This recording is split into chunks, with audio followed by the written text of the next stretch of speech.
எண்ணி முடியாத அதிசயங்கள் அவர் செய்கிறார். உனக்கு செய்யத்தக்க திராணி இருக்கிற போது செய்யத்தக்கவர்களுக்கு செய்யாமல் இராதே.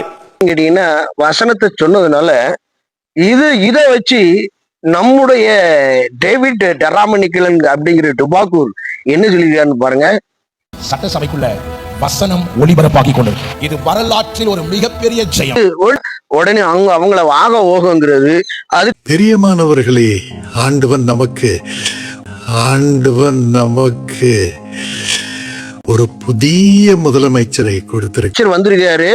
மறுபடி ஆண்டவனுக்கு உள்ளத்தின் ஆழத்தில் இருந்த ஆண்டவன் எப்படி ஆண்டவன் அவன் இவன் எப்படி இவரு சொல்லுவாருன்னு தெரியல. அதாவது புதிய முதலமைச்சர் தன்னிச்சையா வந்தாரு, வரட்டும், தன்னிச்சையா வரட்டும், அல்லது எங்கேயோ இருக்கட்டும், உட்கார்ந்துகிட்டே வரட்டும், தப்பு கிடையாது. ஆனால் அவமதிப்பு எப்படி அவன் இவன் இது யாரு தந்த படிப்புனேன்னு தெரியல.